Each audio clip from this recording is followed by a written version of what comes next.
all over the world, all Christians are celebrating this happy day because it's a Resurrection Sunday.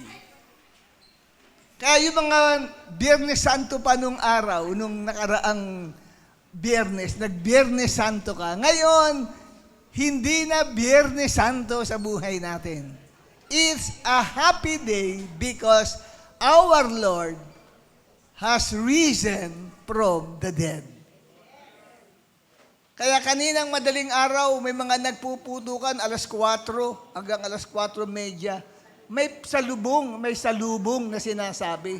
No? Pinagdiriwang nila, madaling araw pa lang kasi, noong nagpunta si Maria Magdalena, kasama ang isa pang Maria, doon po sa libingan ng ating Panginoong Hesus.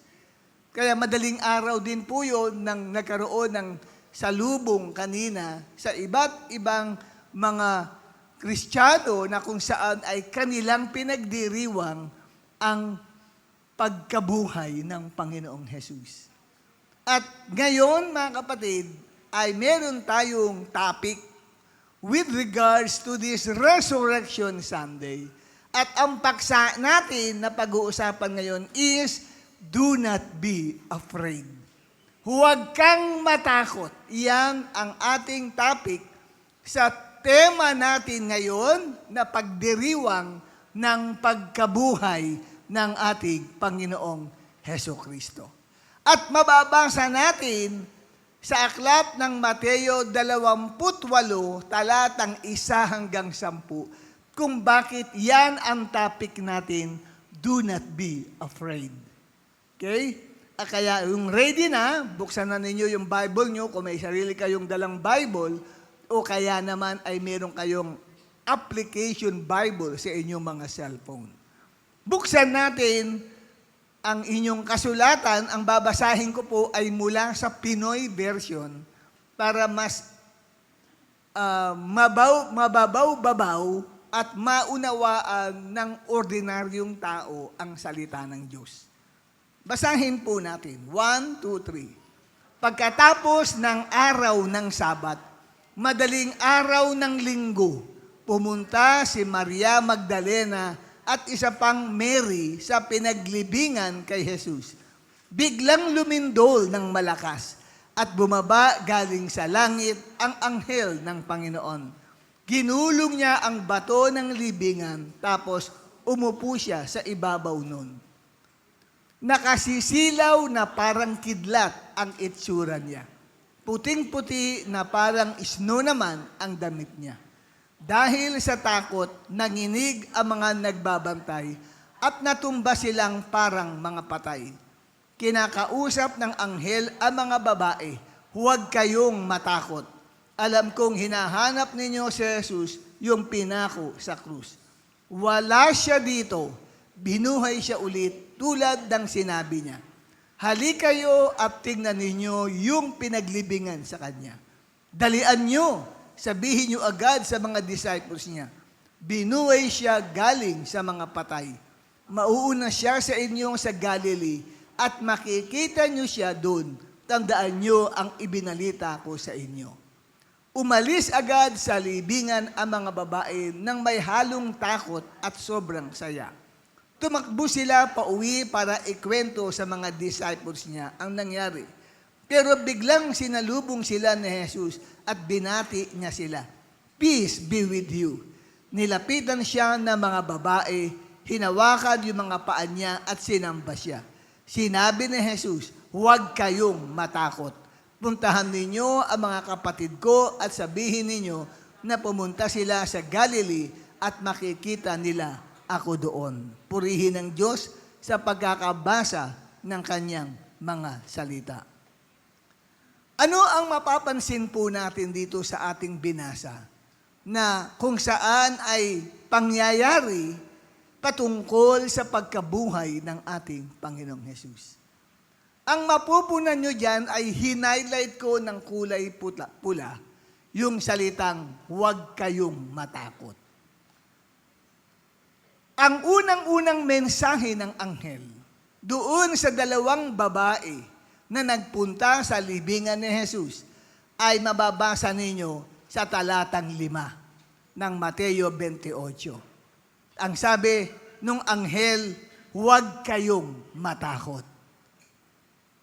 At pagkatapos niyan, nasa lubong nila si Jesus. Kabubuhay lang ni Jesus mula sa mga patay at mababasa nyo naman sa talatang 10, verse 10. Sinabi ni Jesus sa Resurrection Sunday na yun. Anong mensahe niya? Huwag kayong matakot. At ngayon din, yun ang ating topic. Sapagkat kung babasahin yung Bible, ano ang mensahe ng Diyos o mensahe ni Kristo sa araw ng pagkabuhay ngayon? Ang mensahe ni Jesus ay huwag kayong matakot. Kaya yun ang ating topic, do not be afraid. So ang mensahe ng pagkabuhay ng ating Panginoong Jesus ay huwag kayong matakot. Sabi mo sa katabi mo, huwag kang matakot. Alam nyo mga minamahal, tunghayan natin yun pong binabanggit dito sa Mateo 28, talatang 1. Tignan natin ang kwento. Mateo 28, talatang 1. Ang sabi ay unang araw ng sanglinggo. Madaling araw ng unang araw ng sanglinggo nang magpunta ang dalawang Maria sa libingan ng ating Panginoong Jesus. Yung unang araw ng sanglinggo, yan po ay tumutukoy sa araw ng linggo, hindi po araw ng Lunes. Yung first day of the week is not Monday. The first day of the week refers to Sunday.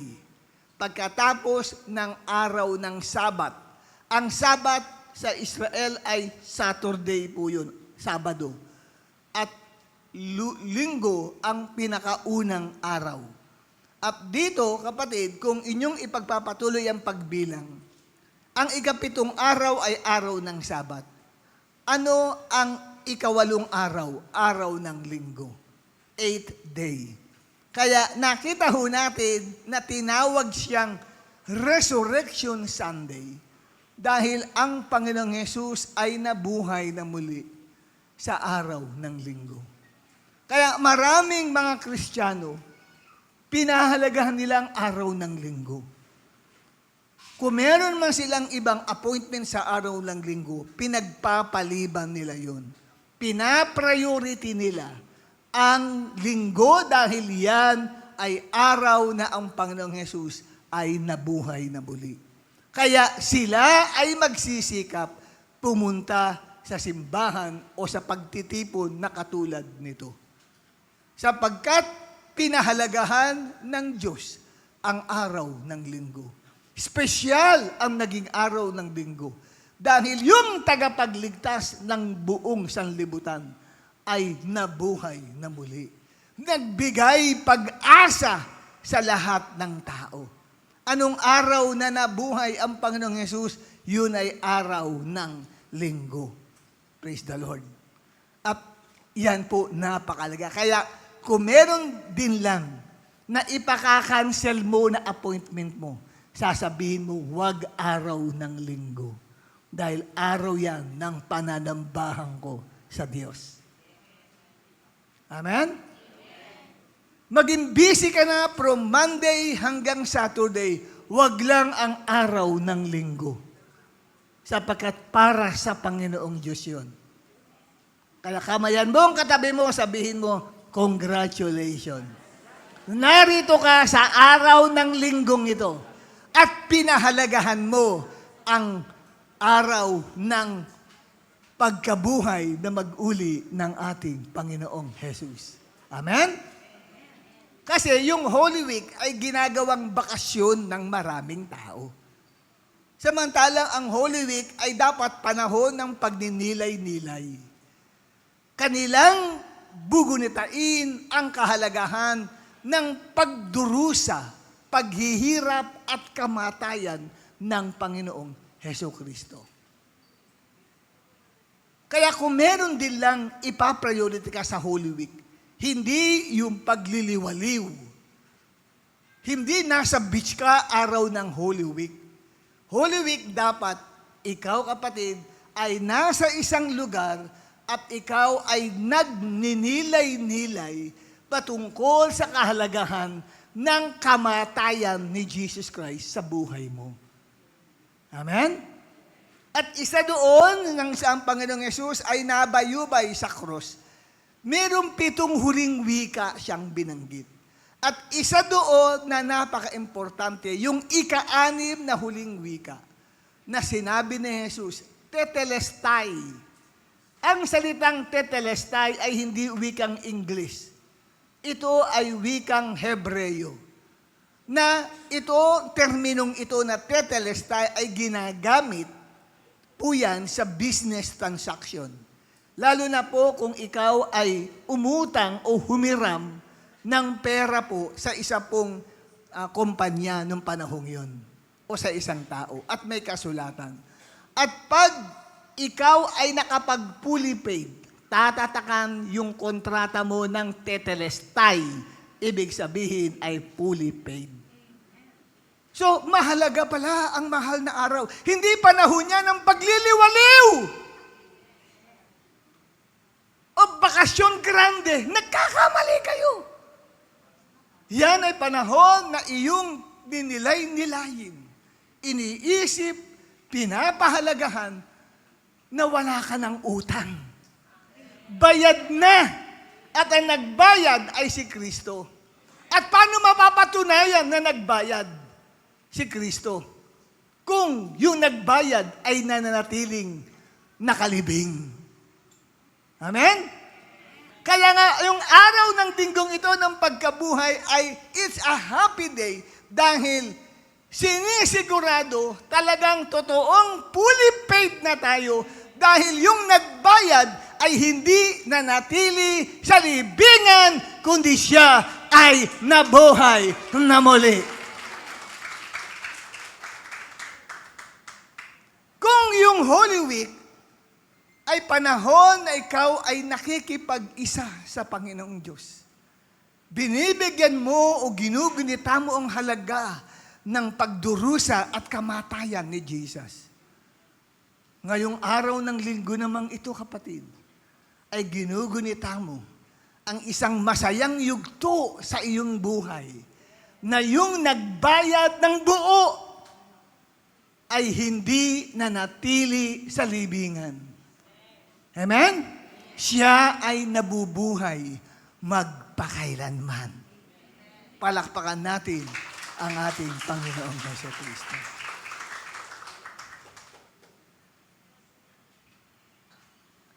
Sabi sa talatang 2, balikan natin yung binabanggit na talatang 2. Nang pumunta ang 2 Maria, biglang lumindol ng malakas.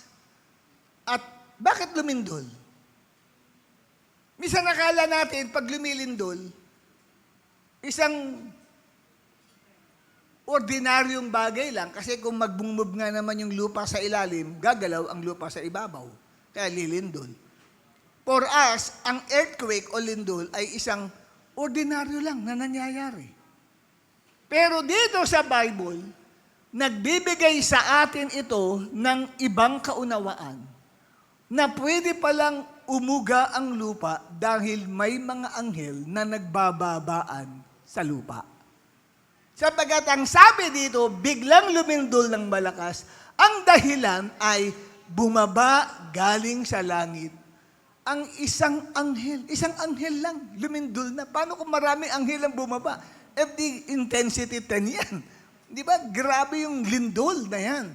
Bumaba ang anghel ng Panginoon. At anong ginawa ng anghel? Ginulong niya ang bato ng libingan. Tapos umupo siya sa ibabaw ng libingan. Ang Panginoong Yesus ay nalibing sa isang kuweba. Inuka po yun na bato, tapos ginawang isang kuweba, at pagkatapos ay yung bunganga ng kuweba, nilagyan po ng gulong na malaking bato. Gulungang malaking bato ang itinakip sa bunganga ng kuweba. Kaya ang ginawa ng anghel ay ginulong niya ang bato. Tapos, ano ang itsura ng angel na nakita ng dalawang Maria? Nakakatakot pa lang. May nakakatakot. Ang angel pala, nakakatakot pa lang itsura nito. Bakit po kamo? Anong sabi?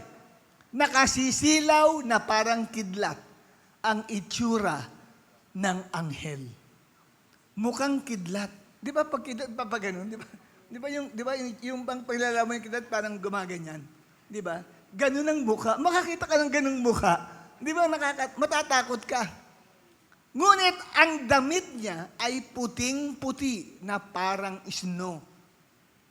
Sobrang puti, pero ang mukha nakakatakot. Ano nangyari sa dalawang babae? Hindi sila sanay makakita ng pangit. Kaya, ang sabi dahil sa takot, di ba? Dahil sa takot, natakot yung mga kababaihan. Hindi lamang mga babae natakot, pati yung mga bantay.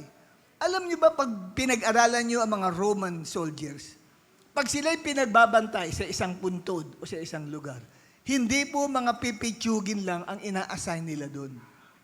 Mga berdugo na sinasabi, malalaking tao, lalaki ng katawan, at mga matatapang. Sanay po sa labanan. Dahil meron silang binabantayan. Dahil oras na yung binabantayan nila ay mawala. Pupugutan sila ng ulo. Kaya buhay ang kabayaran. Kaya ang mga ina-assign doon, talagang willing mamatay. Walang kinatatakutan. Pero pagdating ng verse 4, nang makita ng mga Roman soldiers ang itsura ng anghel, anong sabi? Nanginig sa takot ang mga bantay. At hindi pa siya nanginig, hinimatay. Bakit? Natumba silang parang mga patay. Mga berdugo, nanginig sa takot. Sanay sa patayan yan. Sanay sa labanan yan. Hindi nila kayang tignan ang itsura ng anghel. Kaya akala ninyo ang anghel ay gwapo lang. Hindi po. May mga iba't ibang manifestation ng angel. Merong angel na gwapo, katulad doon sa nagpakita siya kay Lot nang dumalaw ang anghel sa Sodom at Gomora. Marami nakakitang mga kalalakihan, sobrang gwapo.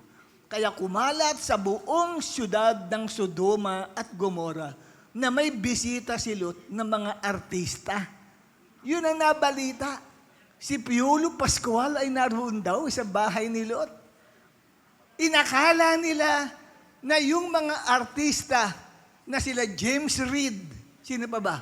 Mga kilala nating artista. Mark Russell Bantang. Mga artista, inakala kaya pinalibutan nila yung lugar. At gusto nilang rapin ang mga lalaki. Mind you. Pero, hindi pala ang manifestation ng anghel ay gwapo lang.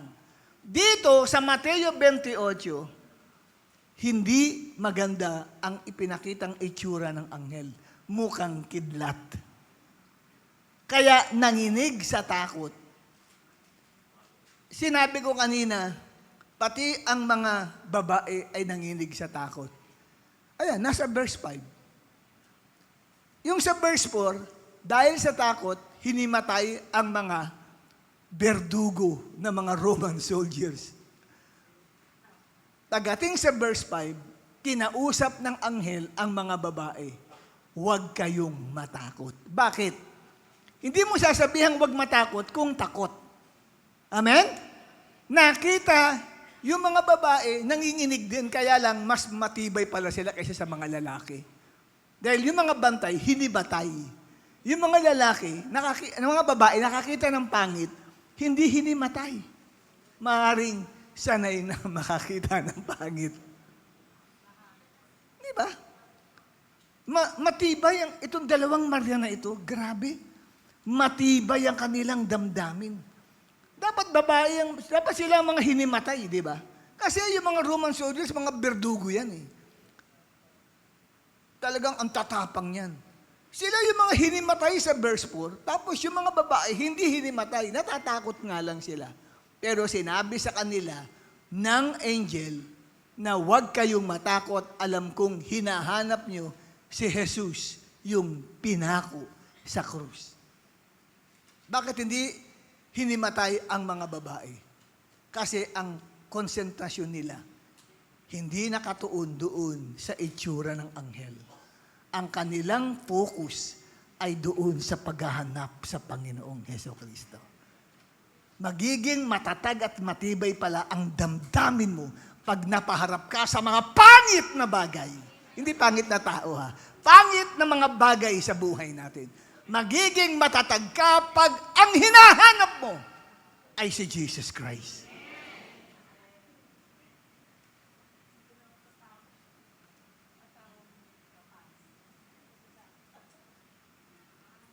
Kaya itinuktong, alam kong hinahanap nyo si Jesus. Kausap mismo ng anghel na ang itsura ay mukhang kidlat ang mukha. Kaharap niya yung mga babae.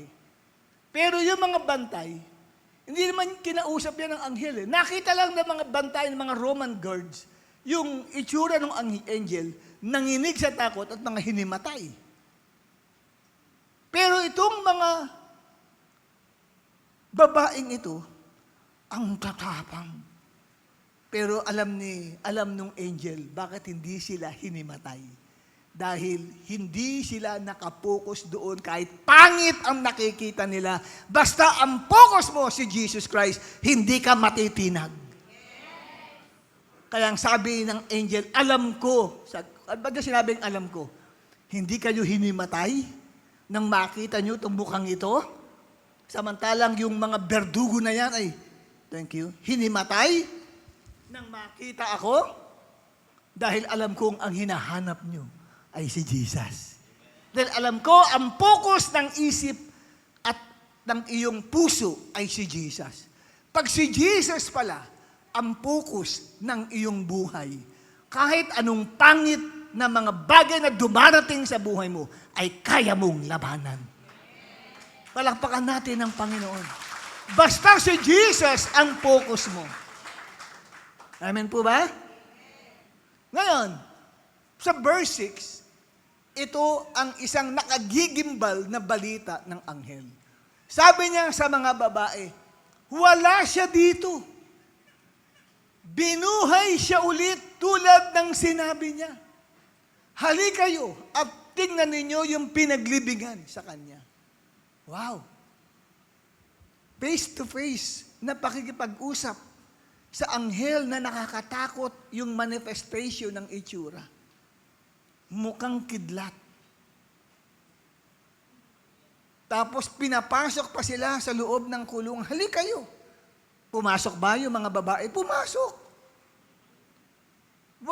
Nawala yung fear nila doon sa angel na yun. At ang sabi ng angel, dalian nyo, sabihin nyo agad sa mga disciples niya, binuhay siya galing sa mga patay. At mauuna siya sa inyo sa Galilee at makikita nyo siya doon. Tandaan ninyo ang ibinalita ko sa inyo. So, ang unang recipient ng mensahe ng pagkabuhay ay hindi ang 12 alagad ng Panginoong Hesukristo. Ang unang nakatanggap ng mensahe ng pagkabuhay ay ang mga kababaihang ito.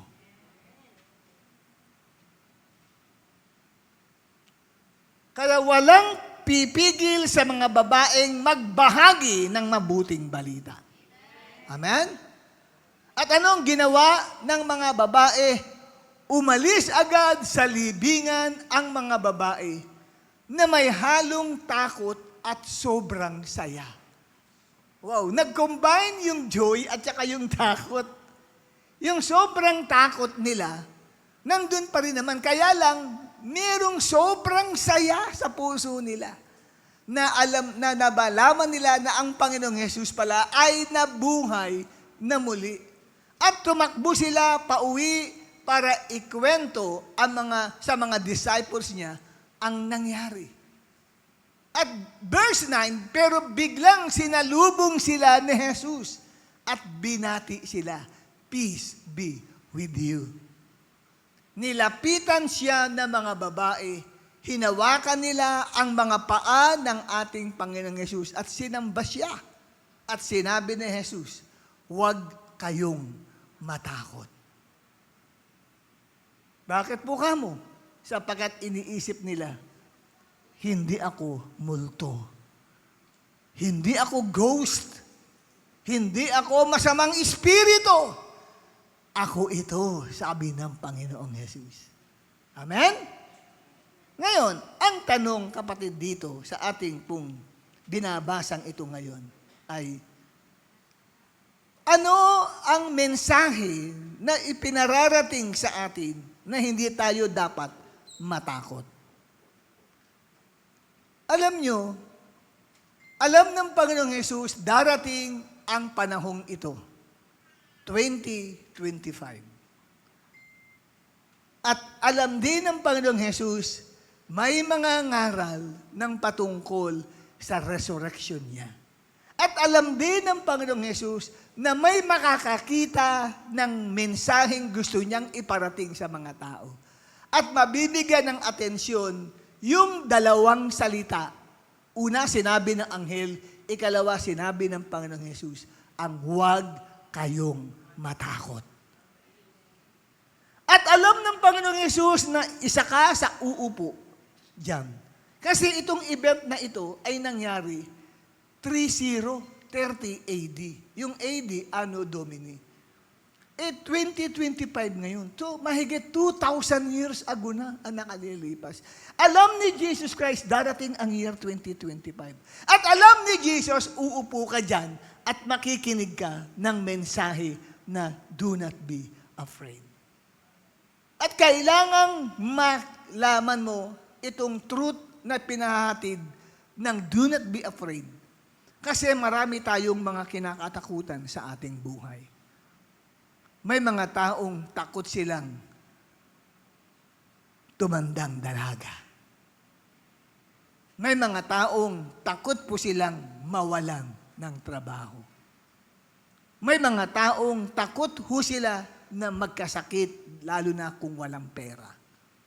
Yung iba ay takot mamatay.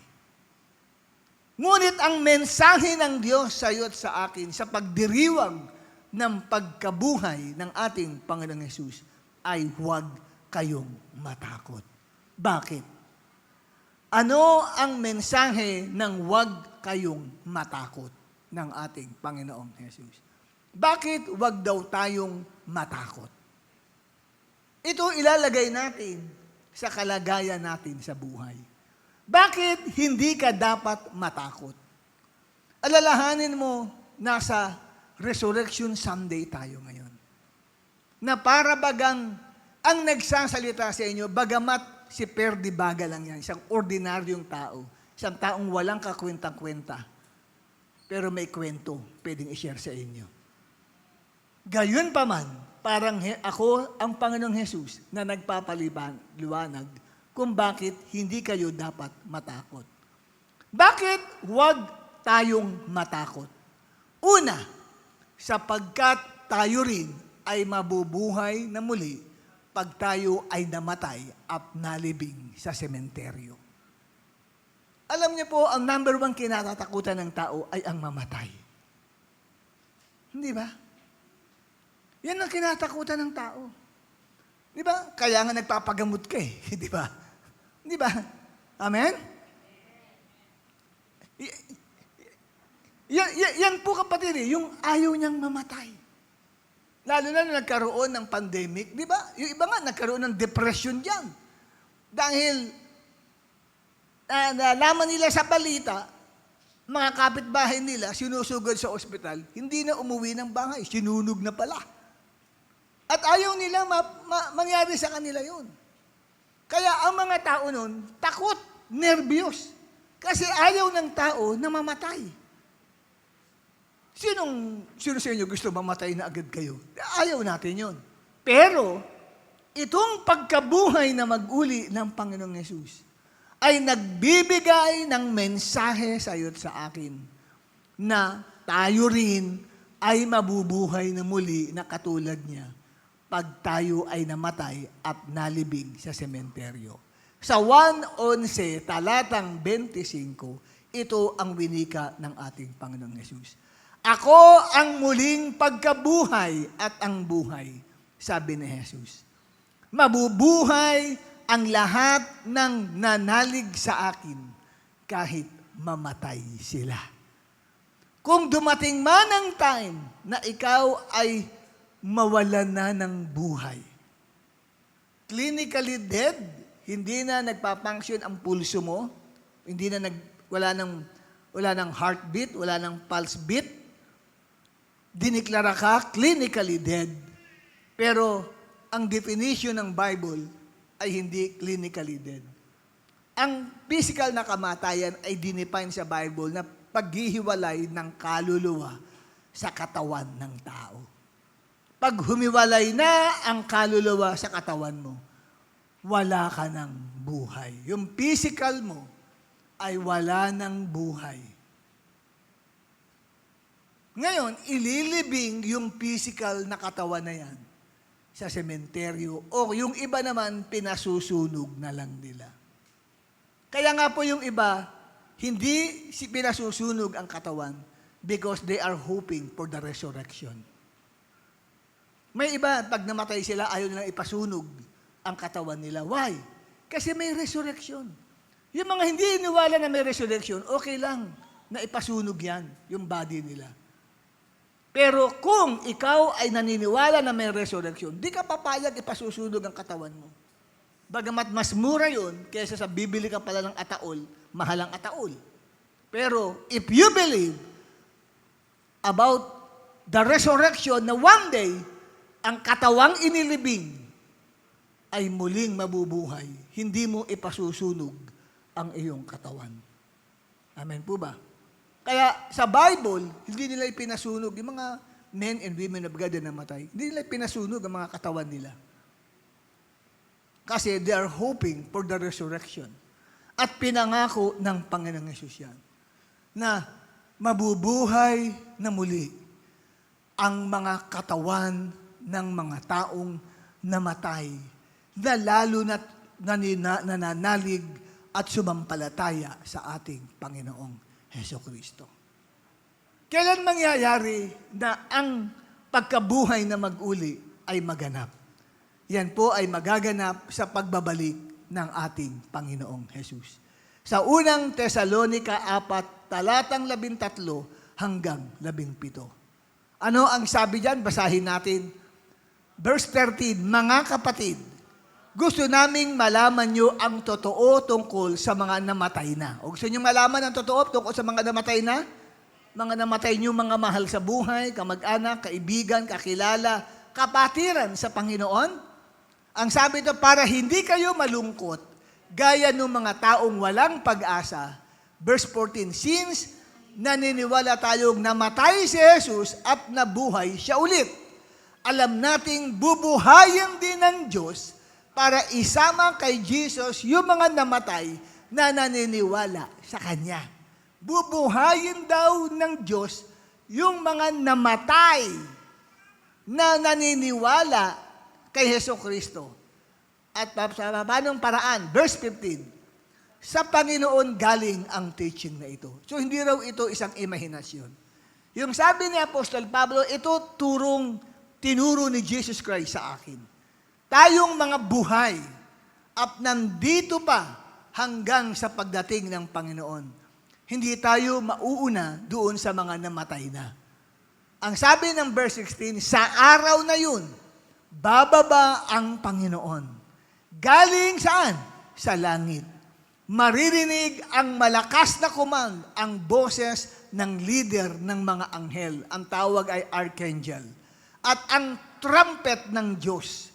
Tapos yung mga naniwala kay Christ. Tandaan nyo yung mga naniwala kay Christ. Na namatay na. Mauuna silang buhayin. So mabubuhay yung mga naniwala kay Christ pagdating ni Kristo. Paano naman tayong mga buhay? Ano ba, dumating si Christ. Andito tayo sa gawain ngayon. Verse 17. Basahin natin. Tayo namang mga nandito at buhay pa sa time na yun, igagather tayo sa mga ulap kasama ng mga naunang binuhay para salubungin natin dun ang Panginoon. Wow, isasakay tayo sa ulap. Sasakay tayo sa ulap, tayong buhay. Aba, dumating si Lord ngayon? Dumating na si Lord? Lahat ng mga naniwala, sumampalataya kay Jesus Christ, samang sila nakalibing ngayon, sa norte man sila, sa South Cemetery, o saan mang lupalop na sementeryo sila, mawawasak lahat ng lapida. Lahat ng mga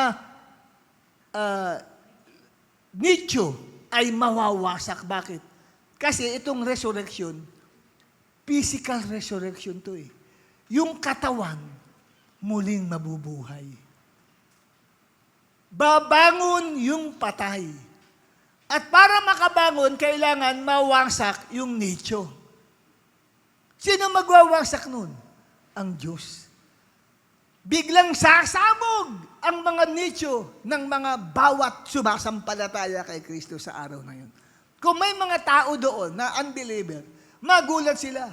Bakit biglang pumuputok yung mga nicho? Tapos nakita nilang tumatayo yung namatay na. At pagkatapos yan yung namatay na yon, kapatid, ay bigla nilang lilipad parang si Superman. Lilipad po eh. Paakyat sa langit eh. Isasama sila sa atin na tayo namang buhay at that time, bigla na lang mawawala ikaw sa katabi mo.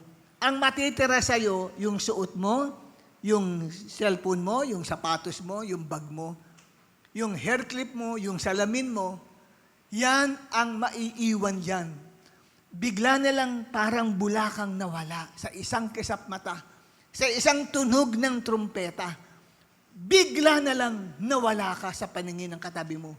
Kasi bakit? Bigla kang inilipad sa itaas. Tatagos ka dyan sa kisame. At isasakay ka sa alapaap. At pagkatapos, yung mga patay na nabuhay na naniniwala kay Christ, ay lilipad parang si Darna. Parang gano'n. Lilipad. Sasakay sa alapaap. Kasama natin sila sa alapaap. Yung alapaap na yon ang maghahatid sa atin sa kalawakan at ang Panginoong Yesus ay dumarating kasama ang laksa-laksa niyang mga anghel. Kaya, ang sabi dito sa verse 13 na binasa natin, mga kapatid, sabi ni Pablo, gusto naming malaman nyo ang totoo tungkol sa mga namatay na, para hindi kayo malungkot gaya ng mga taong walang pag-asa. Namatayan ka. Wala na bang pag-asa yan? Hindi. Darating ang pagbabalik ni Kristo na yung mahal mo sa buhay na naniwala kay Jesus Christ. Ano yung pininiwalaan kay Hesus Kristo? Si Hesus Kristo lamang ang nag-iisa na tagapagligtas. Hindi dalawang tagapagligtas, isa lang. Si Jesus lang. Tinanggap niya si Jesus sa puso niya bilang Panginoon at tagapagligtas. Yun ang bubuhayin na muli. Amen? Kaya, kung may kilala kayong mga mahal nyo sa buhay na naghihingalo ngayon, puntahan na ninyo, kailangan share ninyo patungkol kay Jesus para pag namatay yan at dumating si Christ, mabubuhay na muli yan.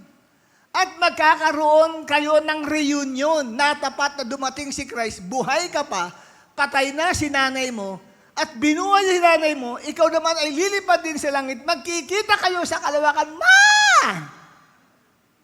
Amen? Sabi ng nanay mo, Anak! Nagkakaroon ng katuwaan. Amen? Sapagkat bakit? Pareho kayong sasalubong sa pagbabalik ng ating Panginoong Jesucristo. Yan po ang nag-aaganap doon po sa mga taong nakita ho natin na naniwala at sumasampalataya kay Kristo. Ang tanong, sabihin mo, ang tanong, 1, 2, 3. Kailan darating si Kristo? Sasagutin din tayo. Pagkatapos ng 1 Thessalonians chapter 4, anong sunod? 1 Thessalonians chapter 5. Pagkatapos ng 4, anong kasunod? Kamayan mong katabi mo, sabi, ang galing mo. After 4 ay 5 ang kasunod. Anong sabi ng unang Thessalonica 5, talatang 1 hanggang 2? Continuation po yan actually. Sa original ng Bible, wala pong chapter division.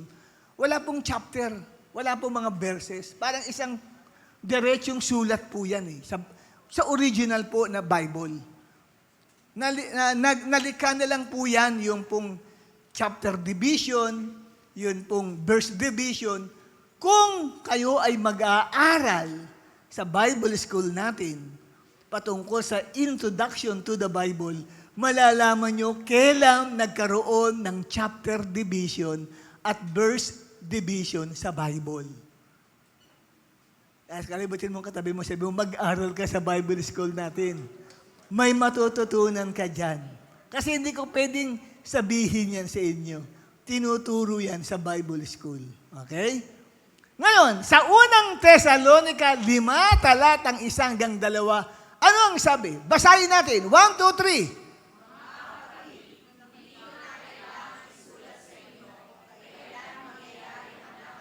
Yes, doon muna tayo.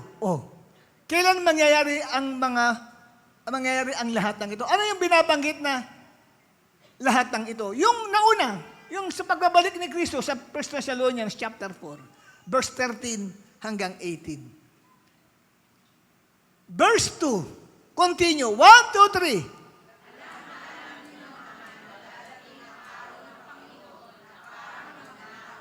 Yun, sa pagparito ng pagbabalik ni Kristo, ang kanyang pagbabalik ay parang isang magnanakaw sa gabi. Okay, may idea na kayo. Meron bang magnanakaw na nagpapaalam muna doon sa may-ari ng bahay, mamaya hong 12:00 ng hating gabi, magnanakaw ako sa inyo? Hindi. Sikreto yun. Biglaan na lang yun. Walang nakakaalam, di ba? Napapasukin ka pala ng magnanakaw. So, ibig sabihin, sikreto yan. Kaya ang pagbabalik ni Kristo, pwedeng mangyari anumang oras yan. At kung i-continue pa ninyo, kasi hindi ko na hinabaan yung verse 3 at verse 4. Kung kailan daw masasabi niyong parang hindi ka na nangangailangan, fulfilled ka na sa buhay, may trabaho ka, kumikita ka, bigla na lang darating ang Panginoon na hindi mo inaasahan. Bigla na lang, biglaan.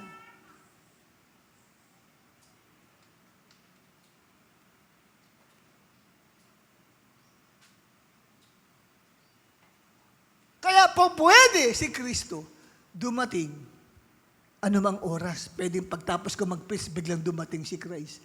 Mawawala na lang yung katabi mo. Maiiwan na lang yung damit niya. Pati yung mga pera niya, naiwan. Nasaan yung katabi?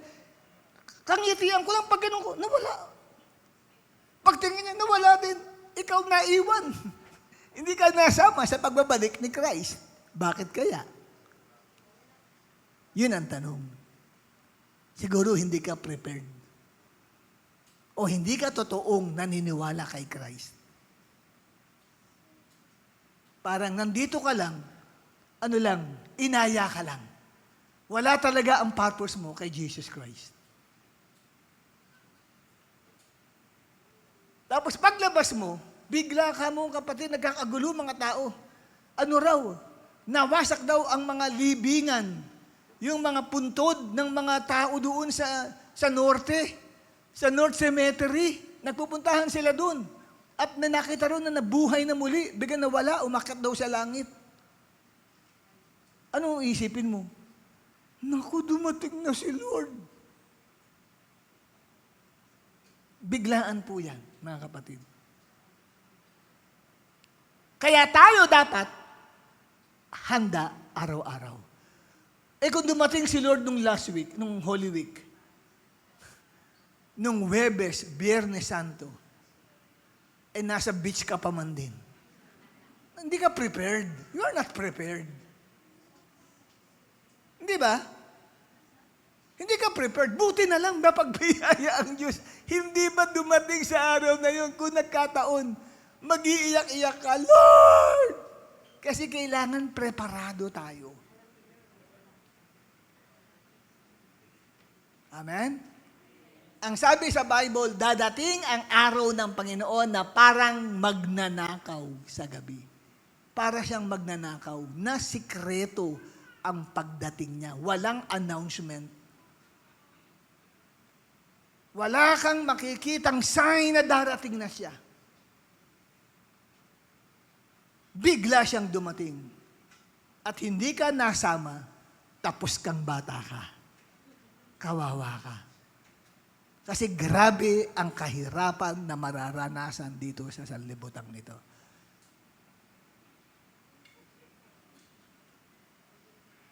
Amen? Kaya tayo na mga sumasampalataya kay Kristo, alam natin na nabuhay siya muli at tayo rin ay mabubuhay. 1:14-19. Sandali na lang, sabi ni Kristo sa kanyang mga alagad, at hindi na ako makikita ng mundo. Pero, sabi niya sa mga alagad niya, makikita niyo ako, mabubuhay din kayo kasi buhay ako.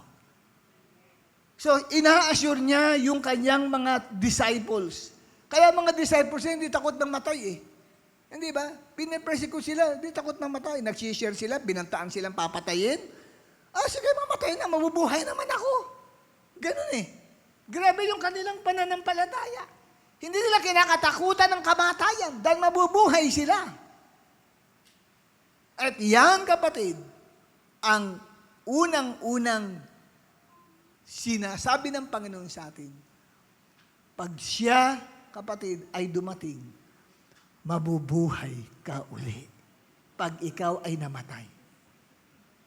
Kaya pag namatay ka, gumawa ka ng kasulatan. Huwag niyong susunugin ang katawang ko.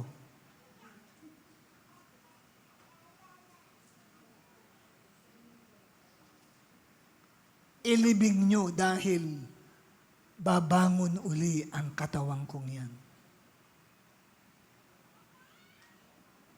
At ang ikalawa na mensahe kung bakit hindi tayo dapat matakot dahil nga ang Panginoong Hesus ay nabuhay na muli, ay meron tayong walang hanggang tagapagtanggol sa langit para makiusap sa Diyos para sa atin.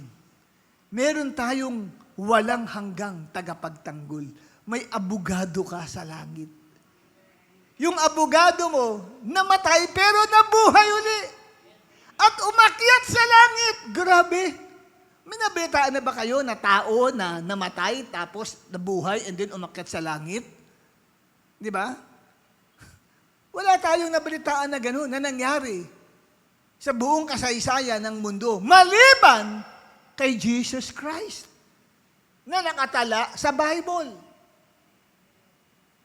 Kaya, yung mensahe niyang, huwag kayong matakot, pinararating sa atin ngayon yan. Nabuhay na mag-uli si Jesus dahil hindi kayo dapat matakot dahil meron at magtatanggol sa atin. At yung magtatanggol na yun, hindi na yun namamatay pa. Namatay minsan at nabuhay uli. Ang Hebreo 7:24-25 ay nagsasabi sa iyo't sa akin ng ganito. Dahil buhay si Jesus magpakailanman, hindi na kailangang ipasa ang pagiging priest niya. Dahil dyan, kaya niya sa lahat ng oras na iligtas ang mga lumalapit sa Diyos sa tulong niya. Bakit? Kasi nabubuhay siya forever upang makiusap sa Diyos para sa kanila. Ano ang trabaho ni Jesus Christ ngayon? Pagkatapos siyang mabuhay na maguli, Umakyat siya sa langit. Anong ginagawa niya sa heaven? Siya ang nakikipag-usap sa Father. Sino ang pinapakiusap niya? Ikaw. Kasi, marami tayong nagagawang kasalanan. Marami tayong nagagawang pagkukulang sa Diyos. At sabi ng batas, kung nagkasala ka, parurusahan ka. Pero hindi ka maparuparusahan ng Father dahil may nakikiusap sa Father. Ang ating Panginoong Yesus na nabuhay na muli. At sinasabi ni Jesus, Father, wag mong parusahan siya. Namatay ako para sa kanyang kasalanan. Mahina siya, naging tao rin ako. Naramdaman ko paano maging mahina. Natukso lang siya. Father, forgive him. At dahil doon, tingnan hanggang ngayon, may trabaho ka pa din. Tingnan hanggang ngayon, kapatid, okay ka pa din. Nagkamatayan na sa mga kapitbahay niyo, hanggang ngayon buhay ka pa. Pinakikiusap ka ni Lord kay Father. Tama, hindi ka na aksidente, hindi ka natuluyan. Pinapakiusap ka eh. Eh kung tatanungin tayo, sino sa atin hindi nagkakasala? Taas ang kamay na wala nagagawang kasalanan. Sino sa atin ang hindi pa nagsinungaling sa tanang buhay natin? O wala na, lahat tayo nagkataas ng kamay. Di pala lahat nagkataas. Ako lang pala nagkataas ng kamay. Di ba? Nagtaas ang kamay ng lahat ng mga nagkakasala. Nauna na ako. Ayun. Di ba ang sabi sa Bible, ang kabayaran ng kasalanan ay kamatayan. Ba't hanggang ngayon, kapatid? Buhay pa rin tayo. May nakikiusap eh. Buti na yung nakikiusap sa atin, hindi patay, buhay! Na umakyat sa langit. At ang sabi rito, nabubuhay siya forever. Kaya may forever. Sabi mo sa katabi mo, may forever kay Jesus. Siya yung namamagitan, nakikiusap. Siya yung nag-iisang mediator. Wala pong iba pang kasamang tagapamagitan. Hindi ang mother niya sa laman. Hindi si Mary ang mediator. Si Jesus Christ lang ang nag-iisang nakikiusap, sabi ng aklat ng Hebreo. Si Jesus. Amen? Pinapakiusapan ka. Sino sa inyo dito, alam ninyo, hindi dapat pakinggan ng Diyos ang prayer mo. Dahil ang dami mong pagkukulang sa Diyos eh. Pero bakit? Di ba, minsan tuwa-tuwa ko, dinidig ni Lord ang prayer ko. Tuwan-tuwa ka, Lord, salamat po. Di ba, no? Pero alam mo sa sarili mo, ha? Hindi dapat pakinggan ni Lord kasi hindi naman ako tapat sa Kanya eh. Di ba? May ganun.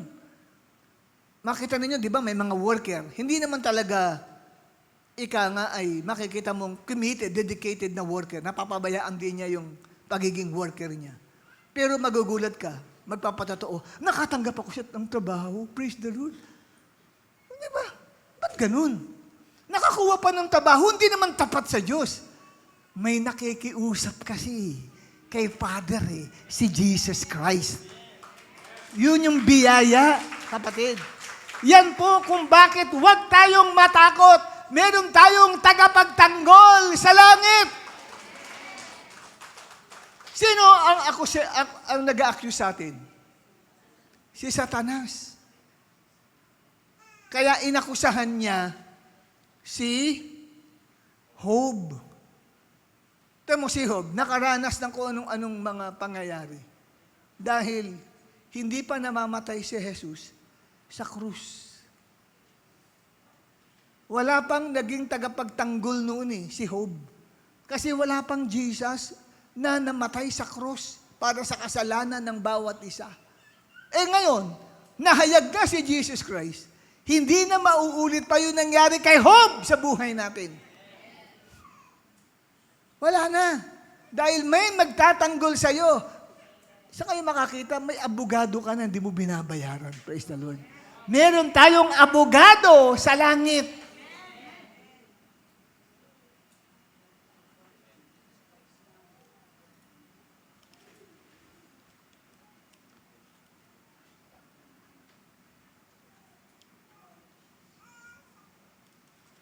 Si Satanas pa man din, mahilig mag-akusa yan. Sasabihin yan kay Father, tingnan mo yung anak mong dumadalo sa church niyo. Hindi naman tapat yan, tanggalan mo na ng trabaho yan. Di ba? Tanggalan mo na ng trabaho yan. Ano sasabihin ni Jesus Christ? Father, wag. Namatay ako para sa kanyang kasalanan. Ito yung dugo na ipinantubos ko sa kanya. Sino pakikinggan ni Father? Si Satanas o si Jesus? Mas malakas si Jesus. Ang lakas ng backer natin sa langit. Amen? Palakpakan natin si Lord.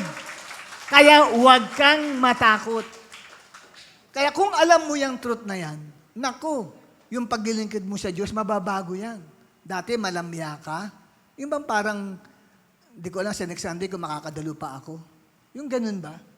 Pero kung alam mo yung truth na yan, na may nagbabakir sa iyo sa langit, dapat pala ako, pag Sunday, nandun ako sa church. Kasi papasalamatan ko lalo si Lord.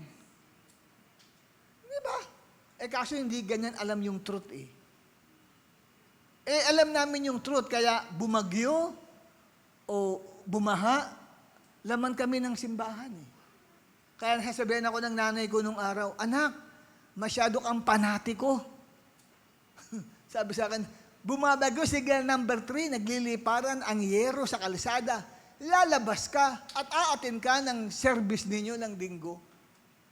Dito ka na lang sa bahay. Ako, Nay, hindi po pwede. Hindi niya kasi naintindihan pa nung una. Nagbabasa siya ng Bible pero hindi niya naunawaan binabasa niya ng nanay ko noon. Kasi nalaman ko sa Bible meron tagapagtanggol. Hindi lang niya ako naintindihan, Nay, may Jesus na nagtatanggol sa atin sa langit Sabi ko, Nay, ang totoo dapat matagal na akong patay. Hindi lang ninyo alam, naging addict ako. Sabi ko sa nanay ko, naging suga pa ako sa lahat ng bisyo. Dapat patay na ako, pero meron na magitan si Jesus Christ para sa akin. Anong pwede kong isukli? Ito man lang bagyong yan, dadaanan ko lang yan, maglilingkod ako sa Panginoon. Hindi kayang isuklian ang kabutihan niya sa buhay ko. Amen? Hindi kaya. Ano bang iniinom ko? Yung Gardan. Ano yung Gardan? Isa ka sa ipin? 4 yun. Kaya nabingi ang tenga ko Umuugong yan, pero pakaramdam ko, lumulutang ako. Yun yung Gardan. Hindi pa uso yung shabu nung panahon mga 1970s, 80s. Wala pang shabu nun Hindi pa yun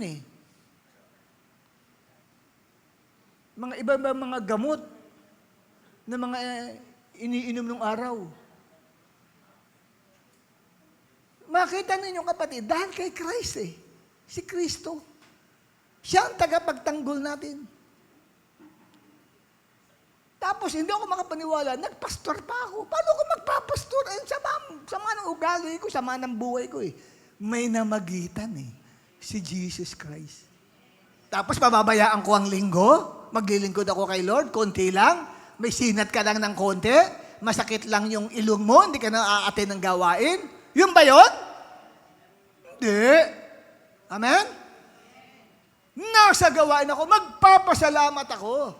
Dahil buhay ang aking Panginoon na nakikisuyo kay Father. Kung hindi pinakinggan ni Father si Jesus Christ, matagal na akong patay at hindi ako nakakilala sa Panginoon. Yan po pagpapasalamat sa Diyos Kaya sabi mo sa katabi mo, alam mo, yung pag-attend mo sa gawain, ay gawin mong pagpapasalamat sa kabutihan ni Jesus sa buhay mo. Matagal na sanang wala ka na sa mundong ito. Pero hanggang ngayon, buhay ka pa dahil nakisuyo lang si Jesus kay Father God. Amen? Yun. Palakpakan naman natin si Lord. Ano ang sabi ng unang 1, 2, talatang 1? Ito pa. Pinoy version, pakibasa ng isang babae. Isang senior citizen. Ayan. Basahin ng malakas na tinig. Unang 1, 2, talatang 1. Sige po, tumayo po ang nais bumasa. Isang babaeng senior. Sige, Sister Lolit. Ayan. Sigaw mo, Sister Lolit. Malakas na tinig. 112 verse 1, Pinoy version. Mga anak ko, sinusulat ko sa inyo ang mga bagay na to para hindi kayo magkasala. Pero kung meron bang magkasala, may nakikiusap o nagtatanggol sa Ama para sa akin. Si Jesus Christ na walang kasalanan. Yes, kung meron mang nagkakasala, may nakikiusap o nagtatanggol sa iyo sa langit. Wow, meron tayong tagapagtanggol sa langit. Siya ang ating defense lawyer. May lawyer ka sa heaven, si Jesus Christ, kaya nga mahalaga yung pagkabuhay niya eh. Amen? Dahil hindi na siya mamamatay pa. Umakyat siya sa langit, may mga saksi, ang mga alagad at ang anghel. Nakita nilang umakyat si Jesus patungo sa langit. Wow. Saan kayo nakakita ng ganoon? Na umakyat sa langit. Nasaan yung tao, umakyat sa langit. Wow. Anong gagawin para ipagtanggol ka lang sa harapan ng trono ng Ama sa langit? Sa harapan ng hukuman, ang Ama ang siyang hukom eh. Hinuhukuman tayo. Kaya hindi ako magtaka kung bakit marami sa atin mabibigla na inaakala mong hindi pupunta sa langit. Nasa langit pala. Pag nandun na tayo, makikita, ay, akala ko wala ka sa langit. Andito ka pala. Alam niyo po, sa gawain natin sa Batangas, merong isang babae doon. Ang pangalan niya ay Malu. Yung Malung ito, alam niya sa sarili niya, marami siyang nagagawang kasalanan sa Diyos eh. Tapos siya po ay nagbuntis. And then, nang siya ay manganganak na, naputol yung malaking ugat niya. Dito po malapit sa kanyang puwerta. At agos ang dugo sa kanya. At ang sabi, diniklara siyang patay na ng doktor. At that time na diniklara siyang patay na, naranasan niyang lumutang siya. Sabi niya, ang sarap ng pakaramdam ko. Sabi niya gano'n. Lumutang siya, tapos umaakyat siya pataas. Nakita niya yung sarili niya na nagkakagulo yung mga doktor, na siya'y binubuhay. Kasi inoperahan siya, CSA. Tapos kinuha yung bata, naputulan siya ng ugat. Hindi na anuhan yung tubig eh. Yung dugo, hindi na naampat eh. Kaya naubusan siya ng dugo, declared dead. Nung time na patay siya, umangat daw siyang ganyan, no? Ang sarap ng pakaramdam niya. Sabi niya, nakakagulo na yun. Yung pala, siya pala yung pinagkakaguluhan. Kaya lang, mamaya-maya, bigla siyang nakakita, sinalubong siya ng maraming mga anghel. Sabi niya, ang daming mga anghel, sinalubong siya, sabi sa kanya, bilisan mo, bumalik ka dun sa katawan mo, hindi mo pa oras. Bilis, dali, baka masarhan ka na. Sabi sa kanyang ganun. So, talagang pinagtabuyan siya ng anghel na bumalik na sa katawan. Ang sabi sa kanya, bilisan mo, dali, dali. Sabi sa kanya ng mga anghel. Mahal na mahal siya ng mga anghel. Tapos bumalik siya sa katawan niya. At sabi ng doktor, nabuhay uli yung inasikaso siya. Yung anak niya, pinangalan niyang Angel. Kasi, nung mamatay siya, sinilang yung sanggol na yun. At lagi niyang naaalala yung mga anghel ng Diyos. Sabi niya, minahal ako ng Diyos, ang dami kong kasalanan ginagawa.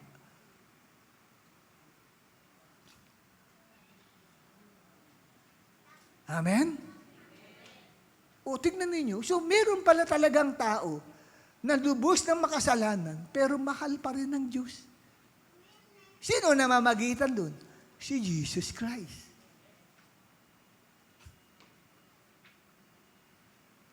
Yung anak niya na yun, dalaga na.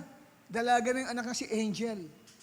Kaya sabi niya sa testimony niya doon sa gawain natin sa Batangas, pinangalan ko siyang Angel dahil nung isinilang ko yan, namatay na ako. At napakaraming anghel, may mga pakpak pangaraw eh. At talagang itinutulak siyang pabalik sa katawan. Bilisan ko daw, sabi niya. Bilisan ko daw bumalik sa katawan ko dahil hindi ko pa oras. Bakit kaya? Kasi kung oras na niya, maaaring baka hindi siya mapunta. Saan? Sa langit. Gusto pa siyang iligtas. Kaya, nakakilala siya sa dumadalo ngayon ng gawain natin. Yung parang purpose doon. Amen? Kumilala kay Jesus Christ. Tingnan nyo. Kahit patay na, binibigyan pa ng pagkakataon, bumalik ka sa katawan mo. Hanggat may pagkakataon pa. Sino nag-utos sa mga angel na yun? Palagay nyo. Si Jesus. Kasi mahal niya ang tao. Ayaw niyang mapahamak ang sino man sa atin. Kaya kung mayroon taong pupunta sa impyerno, hindi ang Diyos ang may kagustuhan nun. Yung tao na mismo ang may gusto. Pero si God, never. Ayaw niya. Ayaw niyang may magdusa na isang kaluluwa sa lugar ng impyerno. Ayaw niya yun. Amen? Palakpakan naman natin si Daddy God dyan. At ang ikatlo, bakit huwag tayong matakot? Dahil nabuhay na muli si Jesus, hindi nawawala ng kabuluhan ang ating pananampalataya kay Jesus Christ. Wow! Hindi walang kabuluhan ang ating paniniwala sa Kanya. 1 Corinthians 15 verse 14.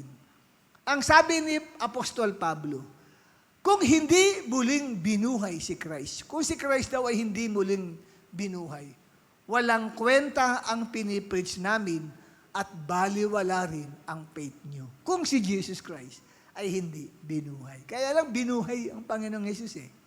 At verse 17, at kung hindi muling binuhay si Christ, walang sense ang faith nyo at namumuhay pa rin kayo sa mga kasalanan ninyo. Purihin ng Diyos. Ang ating faith kay Jesus Christ ay may saysay, may kabuluhan dahil siya ay nabuhay na muli mula sa mga patay. Amen? Hindi katulad ng ibang mga founders ng ibang relihiyon. Si Jesucristo ang founder ng Christianity. Siya ay muling nabuhay at hindi na mamamatay forever. Kaya ang ating faith ay hindi walang kabuluhan. Amen po ba? Samantalang ang founder ng Buddhism, ng si Gautama Buddha, ay namatay. Pero walang na-record sa Bible nila na ang tawag sa Bible ng mga Buddhist ay Tripitaka. Yung Tripitaka, nakasulat lahat ang mga teachings ni Gautama Buddha doon. Lahat ng kanyang mga philosophies. And never na nakatala sa Bible ng Buddhist na si Gautama ay namatay at muling nabuhay. Hanggang ngayon, patay si Gautama Buddha. Kaya yung paniniwala ng mga Buddhist kay Gautama ay walang katuturan, walang kabuluhan. Dahil yung founder ay patay. Ang founder ng Muslim religion ay si Muhammad. Namatay si Muhammad at walang nai-record sa kanilang Quran Bible na si Muhammad nang mamatay ay muling nabuhay na maguli. Wala pong ganun sa Quran Bible. Kaya yung kanilang faith kay Muhammad ay walang saysay. Dahil yung founder ng Muslim religion ay patay hanggang ngayon. Yung founder ng Iglesia ni Cristo na si Felix Manalo ay namatay din at wala sa record nila kahit sa magazine nilang Pasugo na yung founder nila na si Felix Manalo ay nabuhay na muli mula sa mga patay. Kaya walang saysay ang kanilang paniniwala. Ang founder ng Mormon religion na kilala sa tinatawag na Jesus Christ o Church of Jesus Christ of Latter-day Saints na itinatag ni Joseph Smith Jr. Ito si Joseph Smith ay namatay ng April 16, 1830. Pero wala po, hindi nakatala sa Book of Mormons na yung founder nila na si Joseph Smith ay nabuhay na muli. Tanging ang Christian religion lang ang mayroon pong pinagdiriwang na ang nagtatag, ang nagtayo ng Christian faith ay namatay, ngunit nabuhay na muli. Kahit i-research niyo po sa world religion, sino ang nagdiriwang na ang kanilang pong founder ay namatay at nabuhay na muli? Wala.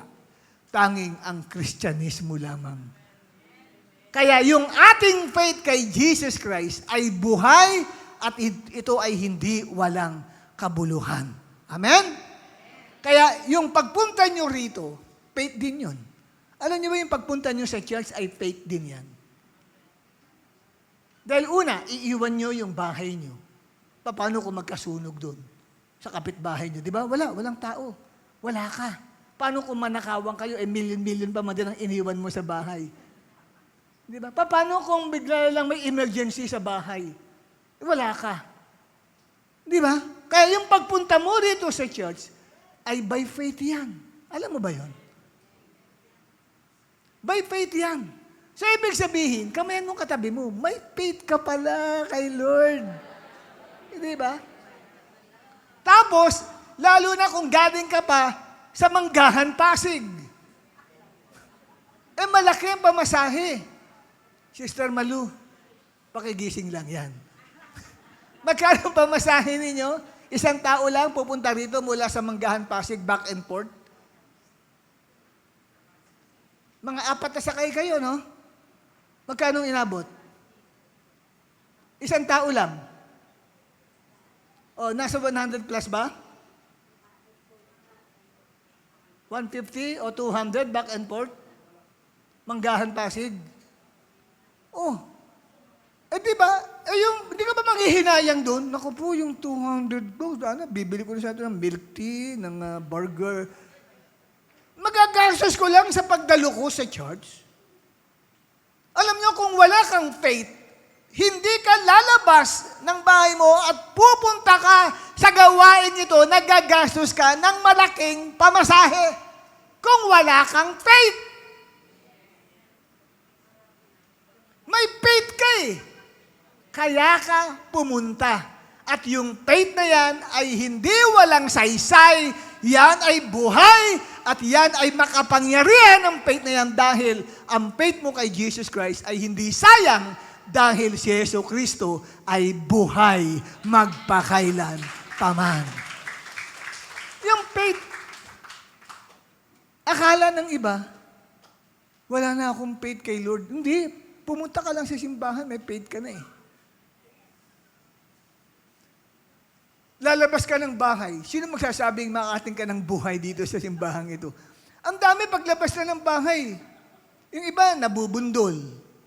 Di ba? Yung iba ay po pwedeng na lang na, katulad nung na balita doon sa TV, naglalakad yung babae dyan sa Quiapo, binaril na lang sa likod. Patay yung babae. Pwede. Wala naman doon kaawa yung babae. Nakusiluhan na lang doon, binaril. Pwede may mangyari sa'yo on the way here to the church. Pero bakit ang lakas ng loob mong pumunta sa church? Faith yun. Faith yun. Sabi mo sa katabi mo, faith yun. Sabi mo, wow, grabe. Yung faith mo kay Lord. Si Sister Mel, may mga dinaramdam sa katawan ang sister natin ito. Yung pagpunta lang niya dito, ay faith din yun. At akala ba natin, baliwala yung faith na yan? Hindi. God honors faith. Iginagalang ng Diyos ang pananampalataya. Si Brother Ray Salas, alam natin na aksidente yan, nadurog yan, yung kanyang kanang tuhod, nabasag yan, durog yan, bakal na nga ang pinalit eh. Kasi na-aksidente yan. Papa-andar siya ng kanyang bisikleta at biglang sinalubong siya ng motorcycle. At sa dami naman ng tatamaan, yung kanya pang kanang tuhod, durog, basag. Iika-ika. Yung pagpunta lang niya dito, ay by faith din yan.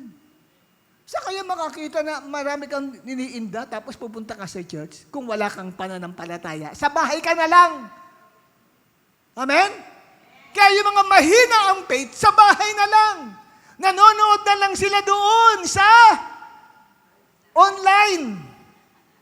Naintindihan natin sila kasi mahina ang faith nila. Pero yung mga malalakas ang pananampalataya, hindi sila nasasapatan. Manood lang sa online. Kayo mga nasa online, makinig kayo lahat sa akin. Amen?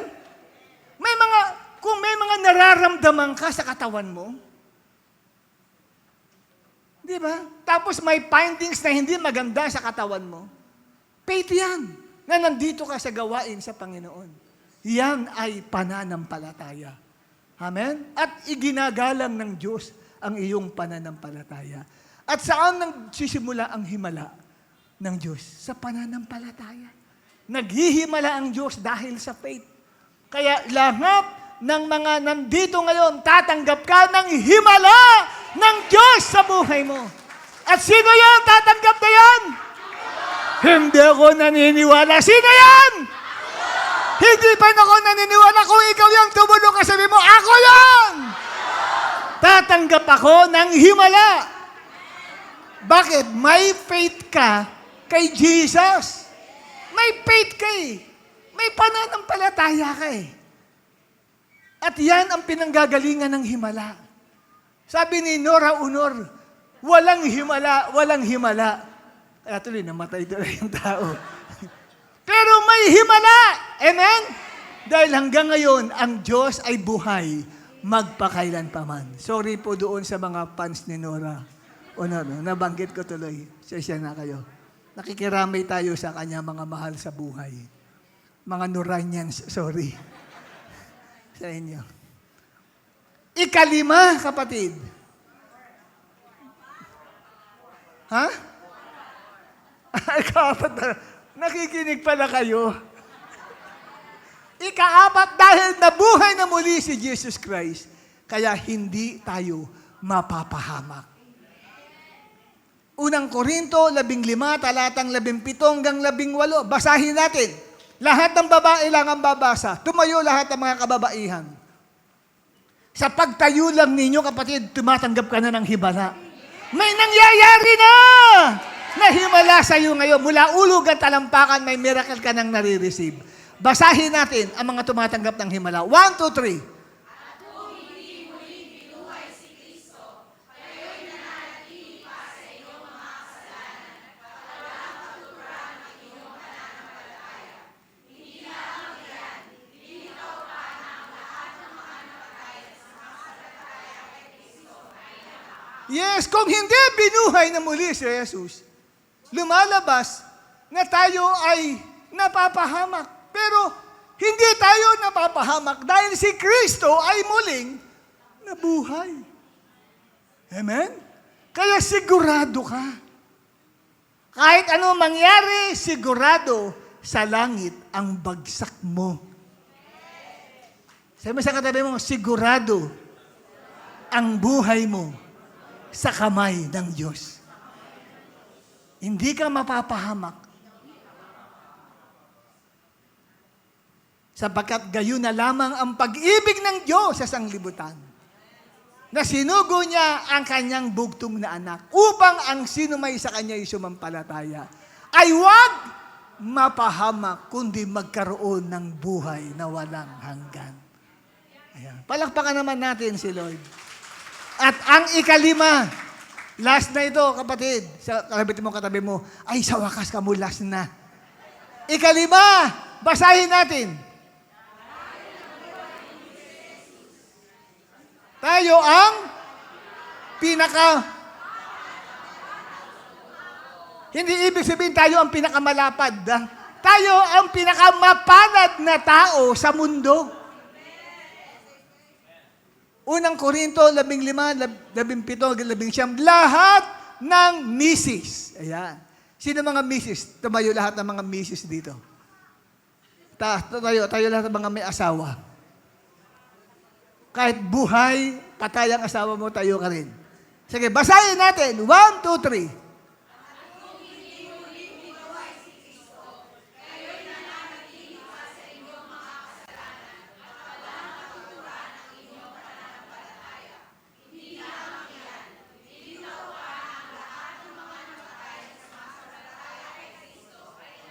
Verse 19.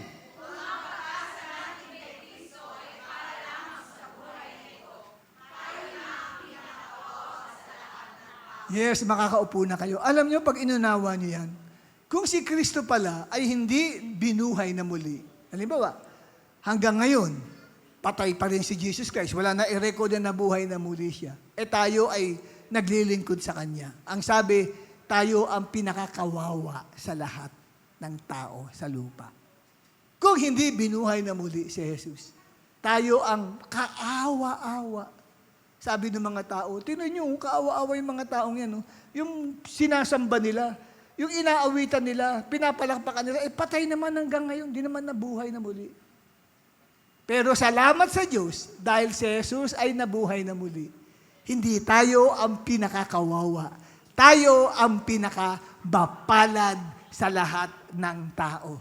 Dahil ang ating pinaglilingkuran, ang ating sinasamba, ang pinaglalagakan natin ng ating buhay, ay buhay magpakailan paman. Amen?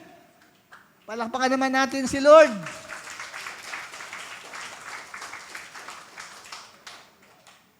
At dahil dyan, maharap natin ang bukas. Because He lives, we can face tomorrow.